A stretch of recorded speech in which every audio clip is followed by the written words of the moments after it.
Assalamualaikum warahmatullahi wabarakatuh teman-teman. Selamat datang di channel DC Roy Limit. Hari ini, saya akan membagikan sebuah kisah nyata yang penuh makna. Sebelum kita mulai, mari bersama-sama menuliskan salawat di kolom komentar. Semoga menjadi saksi dan mendatangkan syafaat di akhirat. Pagi itu, di pinggir jalan yang ramai di kota Bandung, seorang kakek tua terlihat sibuk menyusun tumpukan koran di gerobaknya. Namanya Pak Wardi, seorang penjual koran sederhana yang sudah puluhan tahun mengais rezeki dengan cara ini. Usianya sudah mencapai 75 tahun, tetapi semangatnya tetap tak kenal lelah. Setiap hari, ia menghadap panas terik dan hujan deras, berharap bisa menjual cukup koran untuk memenuhi kebutuhan sehari-hari. Pak Wardi selalu tersenyum, meskipun hidupnya tak mudah. Ia tinggal sendirian di sebuah rumah kecil di pinggiran kota, setelah istri dan anak-anaknya merantau jauh. Namun, meski kehidupannya penuh perjuangan, ia tetap merasa bersyukur karena bisa melakukan pekerjaan yang ia cintai. Pagi itu, seperti biasa, Pak Wardi membuka gerobaknya, menata koran-koran dengan rapi, berharap ada pembeli yang datang. Namun, suasana tiba-tiba berubah tegang. Sekelompok pria berjaket hitam, yang dikenal sebagai oknum Ormas GRIB, mendekati Pak Wardi. Mereka tampak tidak senang dengan keberadaan kakek tersebut yang sedang berjualan. "Kakek, bayar uang keamanan? Kalau tidak mau koran-koranmu dibawa," kata salah satu anggota Ormas dengan suara keras. Pak Wardi terkejut dan gugup. Ia hanya seorang penjual koran tua, tidak punya banyak uang. Namun, para oknum Ormas itu tidak memberi ruang bagi Pak Wardi untuk menawar. Mereka mendekat lebih agresif, seakan mengancam dengan kekerasan. "Ayo, cepat! Bayar atau semua koranmu ini kami ambil!" teriak pria lainnya sambil menatap tajam. Pak Wardi merasa sangat ketakutan. Dengan tangan gemetar, ia mencoba memberikan sedikit uang yang ia punya. Namun oknum-oknum tersebut masih terus menekan, menginginkan lebih banyak. Dalam hati, Pak Wardi merasa terpojok. Di saat yang sama, kebetulan Kang Deddy Mulyadi, Gubernur Jawa Barat, sedang melintas di dekat tempat itu. Sebagai sosok yang terkenal peduli dengan warga, Kang Deddy sering turun ke lapangan untuk melihat langsung kehidupan rakyat. Tanpa sengaja, matanya tertuju pada keributan yang sedang terjadi. Ia tidak bisa diam saja melihat kakek yang telah renta diperlakukan seperti itu. Darahnya mendidih. Tanpa pikir panjang, Kang Deddy memerintahkan pengawal untuk menghentikan mobil dan turun mendekat. Ia melihat langsung bagaimana oknum Ormas tersebut menekan Pak Wardi. Dengan suara lantang, Kang Deddy berkata, "Apa yang kalian lakukan ini?" Suasana semakin tegang, dan inilah awal dari sebuah konflik yang akan mengubah segalanya. Suasana di trotoar Jalan Asia Afrika Bandung mendadak sunyi. Beberapa warga yang tadi hanya lewat, kini berhenti menoleh. Dari balik mobil hitam, sosok pria berwibawa dengan kemeja putih dan udeng putih muncul perlahan. Tatapannya tajam, namun tenang. Dialah Kang Deddy Mulyadi, Gubernur Jawa Barat, yang kebetulan melintas dalam perjalanan menuju agenda dinasnya. Namun langkahnya terhenti ketika matanya menangkap sesuatu yang membuat hatinya panas. Seorang kakek renta tengah gemetar, menyodorkan uang kepada sekelompok pria bertampang sangar. "Kang, ini apa-apaan?" Suara Kang Deddy melengking tegas. Tiga pria berjaket hitam dengan lambang besar di punggungnya menoleh. Salah satu dari mereka mencoba tersenyum, tapi raut gugupnya jelas terlihat. "Bukan apa-apa, cuma bantuin kakek ini kok," ujar pria berbadan besar. Suaranya mulai gemetar. Kang Deddy tidak langsung membalas. Ia melangkah pelan, tapi pasti, mendekat ke arah Pak Wardi yang masih terlihat kebingungan dan ketakutan. Beliau lalu berdiri di sisi sang kakek, menepuk pelan pundaknya. "Tenang, Pak, saya di sini," ucapnya lirih, namun penuh ketegasan. Warga mulai merekam dengan ponsel masing-masing. Sorotan kamera tak terhindarkan. Sebuah ketegangan yang tak biasa tengah berlangsung di tengah hiruk-pikuk kota. "Kalau kalian memang mau bantu, kenapa tangan Bapak ini gemetaran?" seru Kang Deddy. Matanya menatap tajam ketiganya. Salah satu dari mereka menunduk. Yang lain mencoba mengelak. "Kami nggak maksa, Pak. Itu beliau sendiri yang ngasih." Kang Deddy menghela napas panjang, lalu berkata lantang, "Negeri ini sudah cukup banyak luka karena orang-orang yang memanfaatkan kekuasaan untuk menekan yang lemah. Kalian bangga menyusahkan orang setua ini?" Pak Wardi hanya bisa menunduk. Matanya basah, bibirnya bergetar, tapi tak satu pun kata keluar. "Sekarang kalian pergi. Sebelum saya seret kalian ke kantor polisi, ujar Kang Dedi dengan suara penuh amarah. Mereka bertiga akhirnya mundur perlahan, lalu pergi terburu-buru menyusuri gang sempit di samping toko. Warga yang menyaksikan sempat bersorak kecil. Beberapa memuji tindakan sang gubernur. Kang Dedi lalu menuntun Pak Wardi untuk duduk di bangku trotoar yang teduh. Pak, sekarang aman? Ceritakan sama saya. Sejak kapan ini terjadi? Pak Wardi menatap beliau. Air matanya mengalir perlahan. Ia tak menyangka akan diselamatkan oleh seorang pemimpin yang turun langsung ke jalan, menyaksikan dan bertindak. Dalam hatinya, ia mengucap syukur. Namun cerita sebenarnya baru akan dimulai. Di bawah rindangnya pohon angsana yang tumbuh di trotoar, Kang Dedi duduk bersisian dengan kakek Wardi. Udara Bandung terasa hangat, tapi suasana hati mereka dingin. Kamera warga masih sesekali merekam, namun Kang Dedi melambaikan tangan, memberi isyarat untuk menghentikan. Ia ingin mendengar tanpa sorotan. Kakek tinggal di mana? Tanya Kang Dedi pelan. Kakek Wardi menarik napas panjang. Di gang sempit belakang pasar Cibadak, Pak. Rumah kontrakan kecil, sendiri. Anak? Keluarga? Wardi menunduk. Istri saya sudah meninggal 10 tahun lalu. Anak saya merantau ke Kalimantan. Sudah lama tak kirim kabar. Kang Dedi menatapnya dalam-dalam. Matanya sedikit berkaca-kaca, tapi tetap tenang. Terus kenapa bisa sampai dipalak begitu, Kek? Wardi pun mulai bercerita. Suaranya gemetar, pelan. Katanya, sudah 3 bulan belakangan ia sering dihampiri oleh sekelompok orang yang mengaku dari ormas. Mereka meminta uang keamanan setiap minggu. Mulai dari 5.000, naik jadi 10.000. Jika tak memberi, dagangan korannya dibuang. Bahkan ia pernah didorong hingga terjatuh. Saya takut, Pak. Saya cuma pengen jualan buat makan. Kalau mereka datang, saya kasih saja. Daripada apa-apa saya hilang, ucapnya lirih. Seraya menyeka sudut matanya. Kang Dedi mengepalkan tangan, rahangnya mengeras. Mereka pikir negara ini milik mereka. Kakek harus dilindungi, bukan ditindas. Wardi menoleh, terkejut. Saya nggak nyangka. Bapak sendiri yang datang. Saya nggak mau lihat rakyat saya disakiti. Siapapun pelakunya, saya akan kejar sampai tuntas. Ucap Kang Dedi dengan tegas. Beberapa wartawan yang mengetahui kejadian mulai berdatangan. Mereka ingin mengambil pernyataan. Tapi Kang Dedi berdiri, membentengi sang kakek. Nanti saja, sekarang saya antar kakek pulang dulu. Wardi menggeleng pelan. Saya masih mau jualan, korannya belum habis. Kang Dedi tersenyum, lalu mengambil setumpuk koran di tangan Wardi. Dan dengan suara lantang ia berteriak. Koran, kabar pagi dari kakek pejuang kehidupan. Orang-orang yang tadi hanya menonton, kini mulai menghampiri. Mereka membeli koran satu persatu. Bahkan ada yang memberi lebih tanpa mengambil kembaliannya. Dalam waktu 5 menit, seluruh koran ludes terjual. Kang Dedi menatap Wardi.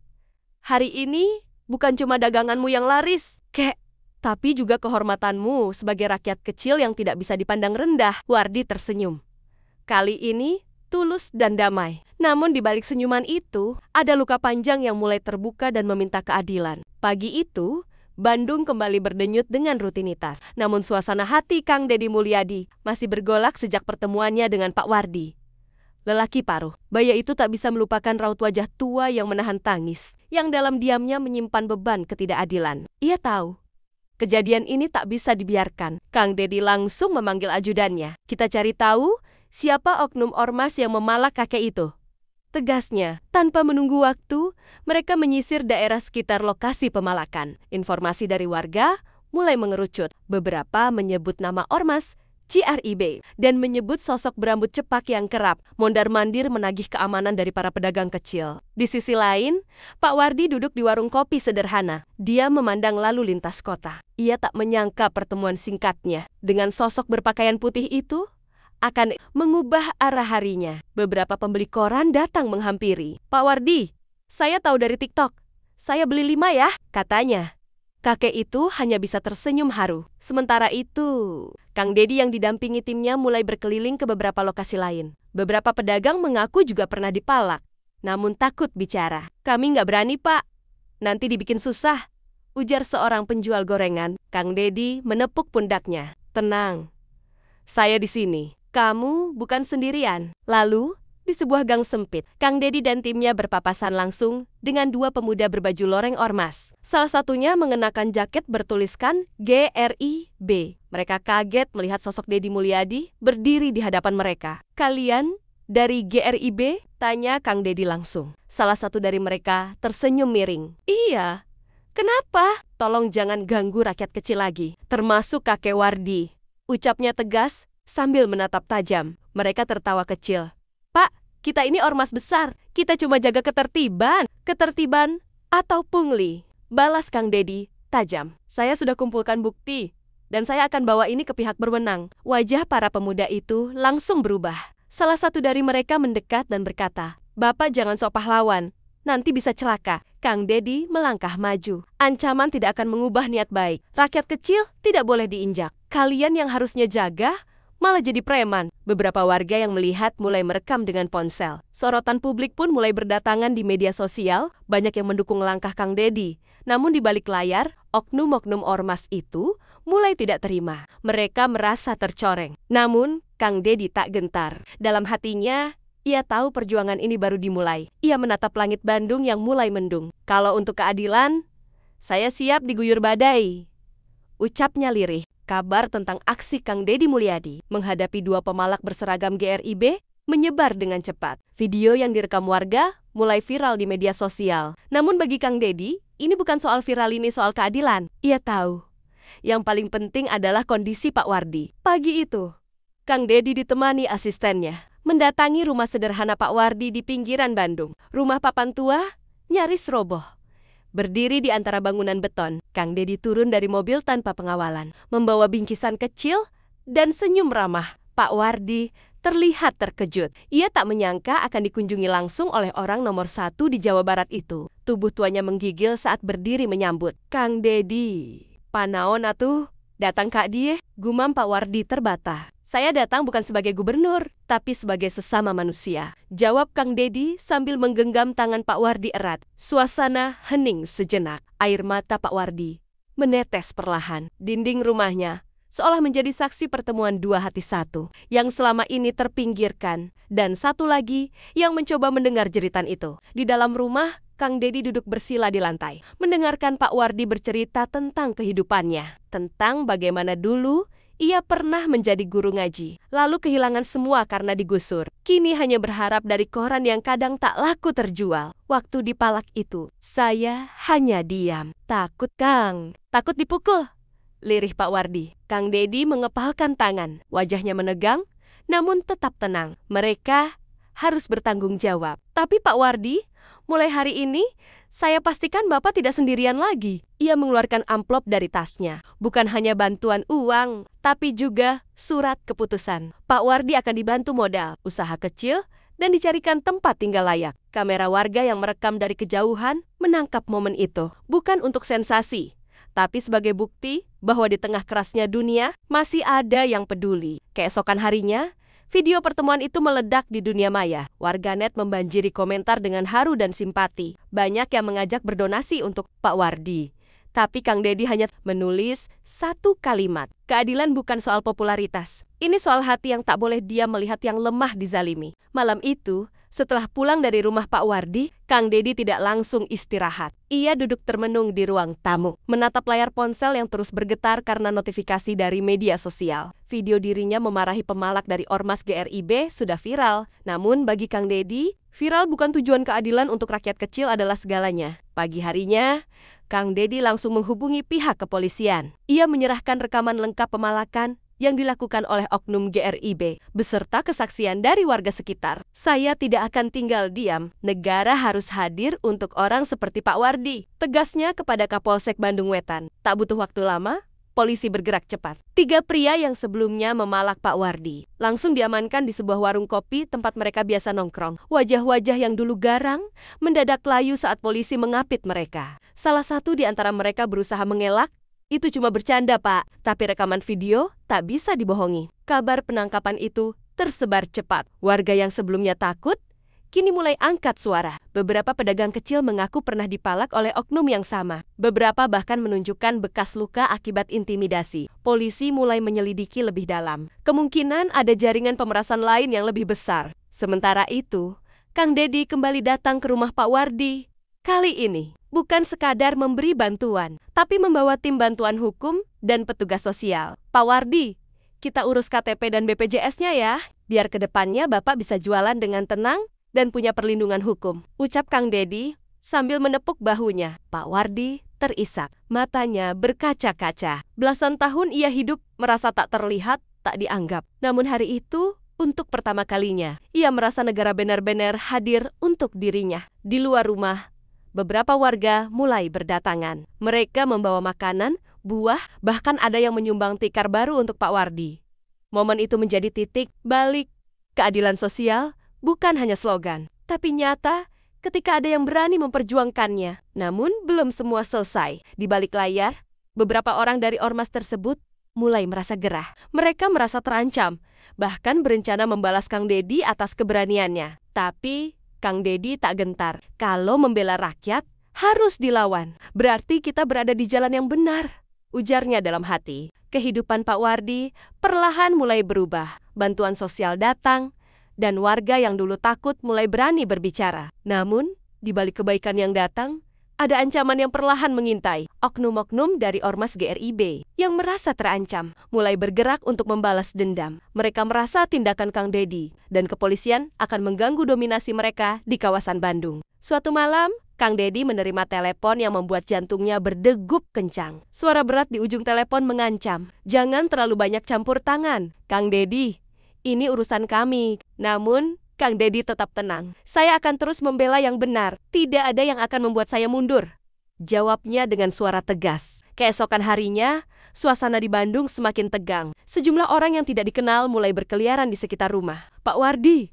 Warga yang melihatnya merasa cemas, tapi mereka tahu bahwa Kang Dedi tidak akan membiarkan hal ini berlangsung lama. Di sisi lain, Pak Wardi mulai merasa takut. Kesehariannya yang dulu sederhana, kini berubah menjadi beban. "Apa yang akan terjadi, Kang?" tanya Pak Wardi dengan suara gemetar saat bertemu Kang Dedi di halaman rumahnya. "Bapak tidak perlu khawatir, Pak. Saya akan pastikan semuanya aman," jawab Kang Dedi, meyakinkan. Namun, ancaman terus datang. Malam itu, sekelompok orang yang berpakaian serba hitam muncul di depan rumah Pak Wardi. Mereka membawa selebaran yang berisi pesan ancaman. "Jangan pikir kamu bisa melawan kami," tulis selebaran itu. Kang Dedi segera mendapat laporan dan langsung memimpin razia bersama polisi. Ini bukan hanya soal Pak Wardi. Ini soal keadilan dan hak setiap warga, kata Kang Dedi dengan tegas. Konfrontasi terjadi di depan rumah Pak Wardi.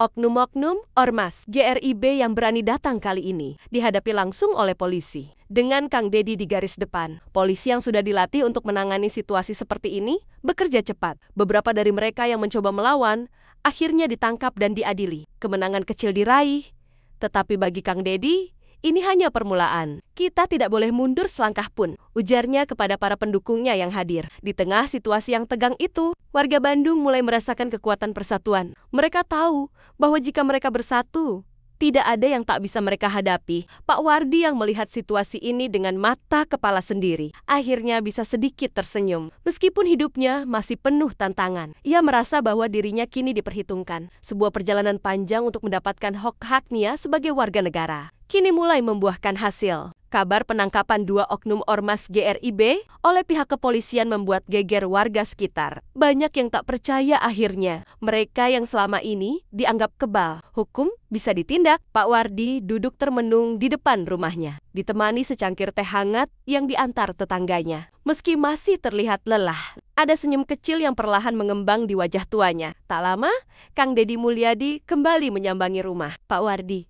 Kali ini ia datang bersama beberapa staf dan seorang pengacara yang siap mendampingi proses hukum lebih lanjut. "Pak Wardi, perjuangan belum selesai, tapi saya pastikan Bapak tidak sendirian," ucap Kang Dedi sambil menepuk lembut bahu Pak Wardi. Pak Wardi menatap pria itu dengan mata berkaca-kaca. "Saya ini cuma penjual koran, Kang. Tak pernah bermimpi bisa dibela langsung oleh orang besar." Kang Dedi tersenyum.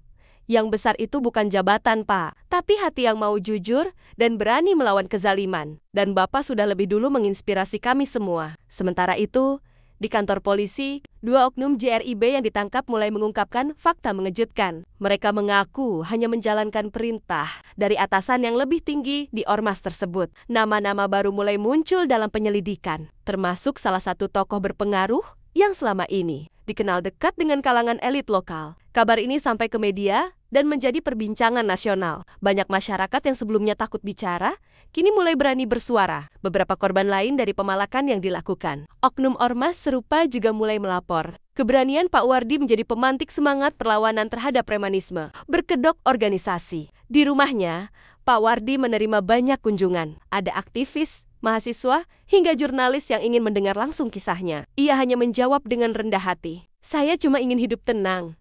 Jualan koran sampai tua. Tapi kalau suara saya bisa bantu orang lain, saya akan bicara. Kang Dedi, yang terus memantau perkembangan, mulai menyusun langkah strategis bersama pihak berwenang. Ia tahu, ini bukan soal satu kakek dan dua preman. Ini soal jaringan lama yang harus dibongkar hingga akar-akarnya. Malam itu, di bawah temaram lampu gantung rumah kayunya, Pak Wardi menatap langit dan berdoa, "Gusti, terima kasih. Kalau ini jalanmu, saya siap jalan terus." Dan di kejauhan, seseorang tengah memantau dari balik kaca mobil gelap. Wajahnya tak terlihat, tapi suaranya berat dan dingin. "Wardi, kamu kira ini selesai?" Langit Bandung menjelang sore tampak kelabu. Hujan rintik turun, membasahi jalanan dan genting rumah-rumah tua. Di ruang tengah rumah Pak Wardi yang sederhana, Kang Dedi Mulyadi duduk bersila di atas tikar pandan. Di hadapannya, Pak Wardi menunduk, memandangi telapak tangannya yang kasar dan penuh luka. "Aku sudah tua, Kang, tapi aku masih ingat semua," ucap Pak Wardi lirih. "Bapak tenang saja, saya di sini bukan cuma untuk bantu hari ini, tapi untuk buka semuanya yang pernah Bapak simpan sendiri," ujar Kang Dedi dengan suara pelan namun tegas. Udeng putih di kepalanya sedikit basah, terkena gerimis tadi. Pak Wardi mulai bercerita. Dulu, tahun 1998, saat reformasi bergulir, ia ikut menjaga lingkungan dan aktif di forum masyarakat kecil. Ia pernah bersuara lantang soal pungutan liar dari oknum yang mengatasnamakan Ormas untuk Keamanan Pedagang. Saat itu, ancamannya sudah terasa, namun ia tak menyangka. Puluhan tahun kemudian, anak-anak muda yang dulu ia bantu, justru menjadi bagian dari ormas yang kini memalak dirinya sendiri. "Pemimpin ormas itu sekarang siapa?" tanya Kang Dedi. Pak Wardi menghela napas panjang, lalu menyebut sebuah nama. "Namanya Sobar.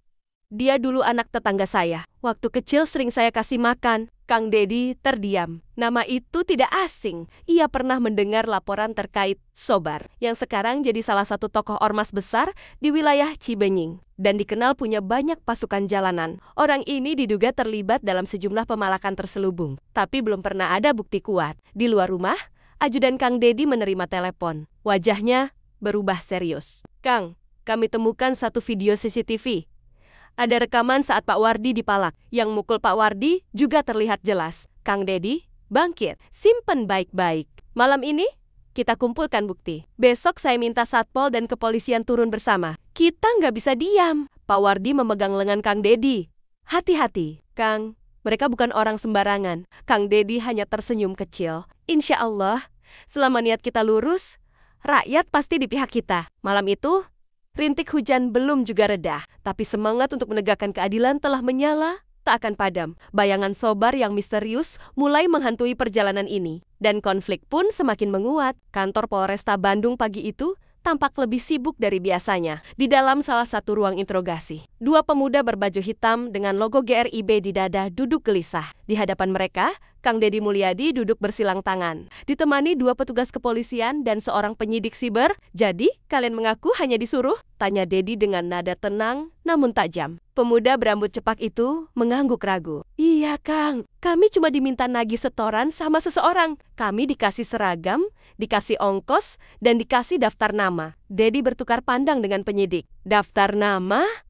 Penyidik itu menyerahkan berkas hasil penggeledahan dari ponsel tersangka. Di situ terdapat file Excel berisi puluhan nama kebanyakan pedagang kecil di sekitar alun-alun dan terminal, termasuk nama Pak Wardi. Wajah Dedi mengeras. Ini berarti bukan aksi iseng atau individu, ini sistematis. Sementara itu, di tempat berbeda, Pak Wardi duduk di sebuah ruangan kecil bersama petugas LPSK, Lembaga Perlindungan Saksi dan Korban. Ia telah resmi dilindungi negara sebagai saksi kunci. Matanya berkoka-koka saat mendengar kabar bahwa jaringan pemalak telah dibongkar dan ditelusuri hingga ke aktor intelektualnya. "Pak, apakah Bapak kenal nama Haji Maman?" tanya petugas. Pak Wardi mengangguk. "Dia yang pertama kali narik setoran. Dulu saya pernah ikut kelompok dia waktu awal pandemi. Katanya bantu pedagang, tapi makin kesini, jadi seperti pungutan liar. Nama Haji Maman mencuat sebagai dalang. Ia adalah tokoh ormas yang kerap berlindung di balik kegiatan sosial untuk menutupi aktivitas ilegalnya. Informasi dari dua pemuda tadi